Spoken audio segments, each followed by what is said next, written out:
ભાવનગર બોટાદ પોલીસે બોટાદ ટાઉનમાં થયેલી ઘરફોડ ચોરીમાં બે સગા ભાઈઓને ઝડપી લીધા છે। આ બંને શખ્સ પાસેથી મુદ્દામાલ પણ કબજે લેવામાં આવ્યો છે। બોટાદ એલસીબી એસઓજી પોલીસ દ્વારા બોટાદ ટાઉનમાં નોંધાયેલા ઘરફોડ ચોરીના ગુનામાં ચતુરભાઈ ડાભી અને અશોકભાઈ ડાભી મૂળ બગસરાના રહેવાસી અને હાલ ભરૂચમાં રહેતા હોય તે બંનેને 4.17 લાખના મુદ્દામાલ સાથે ઝડપીને ધોરણસર કાર્યવાહી હાથ ધરી છે। જો કે આ બંને ઉપર અગાઉ ચોરીના ગુના નોંધાયેલા છે।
રેન્જના બોટાદ જિલ્લામાં મિલકત સંબંધી જે બનાવો બને એ અંગે આઈજીપી શ્રી ગૌતમ પરમાર સાહેબની માર્ગદર્શન હેઠળ બોટાદ જિલ્લા પોલીસ તથા એલસીબીની ટીમો ગુનાઓ શોધવા માટે સતત કાર્યરત હોય એ કામગીરીના ભાગરૂપે અમારા ટેકનિકલ સોર્સિસ અને અંગત બાતમીદારોથી મળેલી માહિતીના આધારે બોટાદ ટાઉનમાં ઘરફોડ ચોરીના ગુના દાખલ થયેલા છે।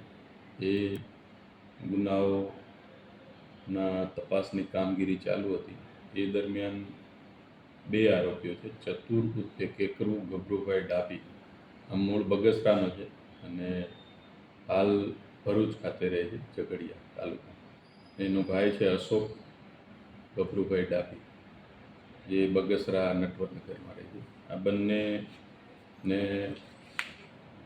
ઘરફોડ ચોરીના ગુનાની તપાસના કામે અટક કરવામાં આવ્યા છે। એમની પાસેથી ચોરીમાં ગયેલો સોના ચાંદીના દાગીના વગેરે મળી અને 4,17,000નો મુદ્દામાલ કબજે કરવામાં આવ્યો છે અને હાલ આ ગુનાની તપાસ ચાલુ છે।